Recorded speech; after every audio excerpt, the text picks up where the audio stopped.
Princess satu ini udah kelelahan, akhirnya minta gendong.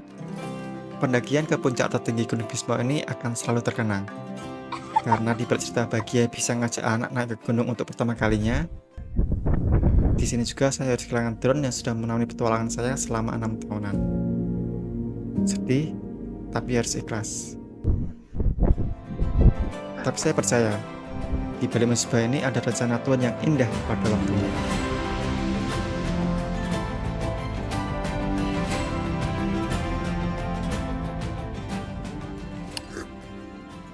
Halo, selamat pagi. Sekarang masih jam 5.10. Ini kita lagi nunggu sunrise. Ya, semoga ada sunrise. Jadi kita bisa lihat view. Ternyata di sini dingin juga semalam. Apalagi dari tadi malam sampai pagi ini cuaca masih berangin. Untung ada kaos kaki set yang menghangatkan. Ternyata selain buat trekking, nyaman juga buat tidur di dalam tenda. Mantap. Oke, ini udah jam setengah 6. Tapi cuaca masih berkabut, mendung. Kayaknya gak dapat sunrise deh. Dan ternyata kalau subuh-subuh itu banyak pendaki yang TikTok. Bahkan tadi jam 4 kebangun, udah ada yang naik. Mungkin karena emang di sini tuh nanjaknya minimal, tapi view-nya maksimal. Tapi sayang, ini cuaca kurang bersahabat. Sebenarnya di belakang saya itu udah ada sunrise sebenarnya. Tapi karena tertutup kabut, jadi ya zong. Weh, kalian lagi ngapain? Dandan. Oke, ini jam 5.49, kita akan jalan-jalan naik lagi. Karena di sini nggak ada view, siapa tahu di sana ada view.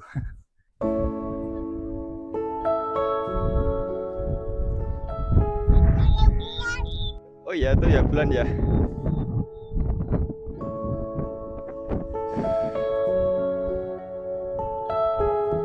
Full kabut. Perjalanan ke puncak, kita ditemani kabut tebal menyelimuti jalan, disertai hembusan angin dan udara dingin yang menusuk ke kulit. Sebenarnya dari sini kita ada ingin kembali ke tenda. Namun, kabut itu perlahan mulai menyingkir dan pemandangan yang menakjubkan pun mulai terbuka, seolah menyambut kehadiran kita dengan hangat. Apalagi lihat Era juga begitu senang dengan perjalanannya, jadi tambah bikin semangat lagi untuk ke puncak selanjutnya. Nah, itu ada kalderanya, udah kelihatan tuh. Wah, mantap sekali nih.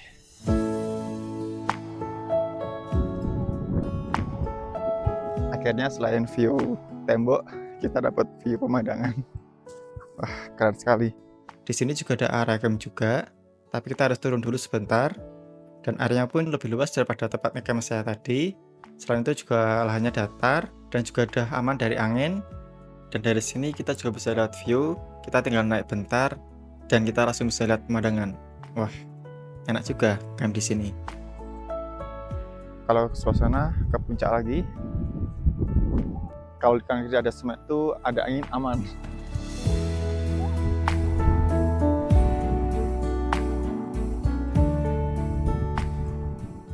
Di sini juga ada area camp nih. Di bawah juga aman dari angin. Dan di sini juga ada bonusnya, bonus danau buatan.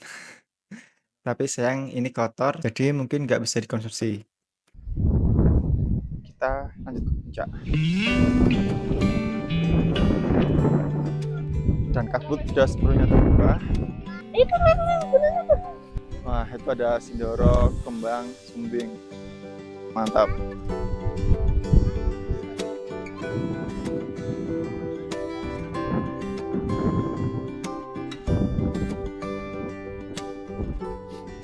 Jadi area camp tadi itu tembusnya di sebelah sini. Dan jika harus milih, saya lebih milih ngecamp di tempat saya ngecamp tadi, di dekat puncak Menu. Tapi karena itu hanya sempit, jadi siapa yang cepat, dia yang dapat.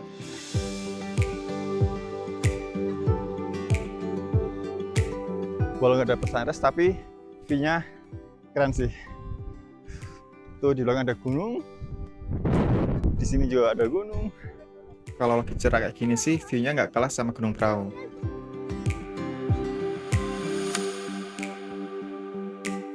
Tapi kita harus tetap hati-hati karena kanan kiri itu jurang. Jadi kalau kita langkah dikit, nanti kita bisa pindah alam. Oke, perjalanan kurang lebih 20 menit dari camp tadi, kita udah sampai di puncak Indraprasta.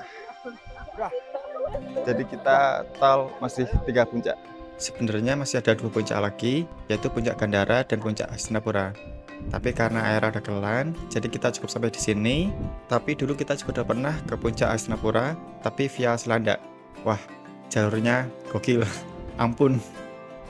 Sarawari puncak guys. Di setiap puncak Gunung Bismo ini, kalau cuaca cerah, kita bisa melihat pemandangan 360 derajat. Jadi di setiap sudutnya kita bisa melihat view dari ketinggian. Emang bener sih, nanjak minimal, view maksimal. Sepertinya puncak Indrapasta Gunung Bismo ini akan selalu saya kenang. Karena di balik cerita bahagia bisa ajak anak ke gunung untuk pertama kalinya, di sini juga saya harus kehilangan drone yang sudah menemani petualangan saya 6 tahunan. Cerita sekiannya, pas sudah selesai ambil footage dan mau landing, drone saya terhempas angin. Biasanya kalau hilang sinyal, drone langsung kembali karena ada fitur RTH atau Return to Home.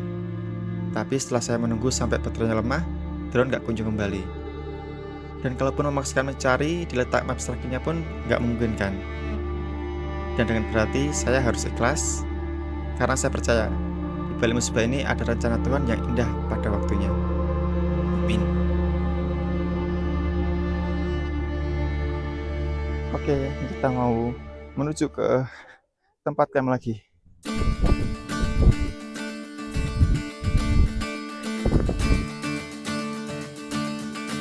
Princess satu ini udah kelelahan, akhirnya minta gendong. Bagus gunungnya, Dok. Kelelahan bawa anak. Era. Jadi kamu belum lulus naik gunung. Soalnya masih digendong. Harusnya jalan kaki sendiri dong. Akhirnya sampai tenda juga tuh. Era, jalan ya.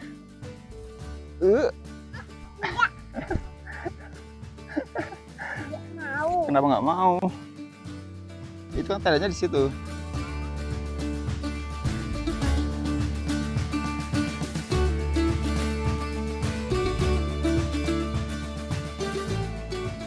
Oke, ini kita ada di dalam tenda. Ini kita mau bikin sarapan. Kita mau makan sandwich telur dan ada roti bakar isi coklat. Di sini cuaca masih berangin, jadi ini kita masaknya di dalam festival nih.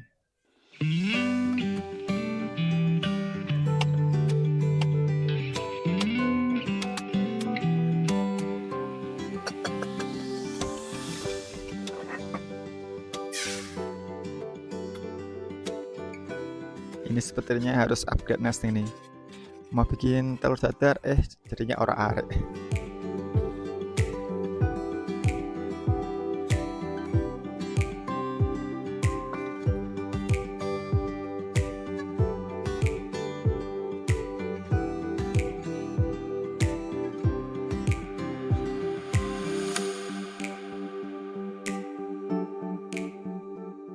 Oke, ini udah jadi. Ini yang buat Aira yang saus tomat.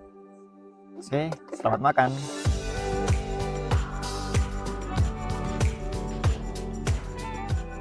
Oke, kita udah selesai makan. Ini kita tinggal beres-beres dan buka tenda. Sebenarnya di sini tuh ada view Gunung Sindoro Sumbing, tapi sayang tertutup tembok putih.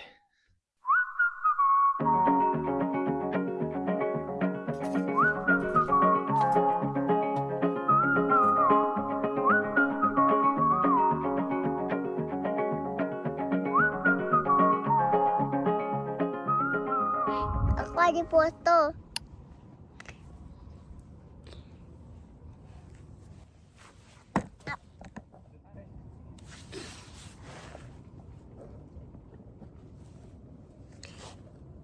Ibu sini duduk sini. Sini. Cheese. Cheese.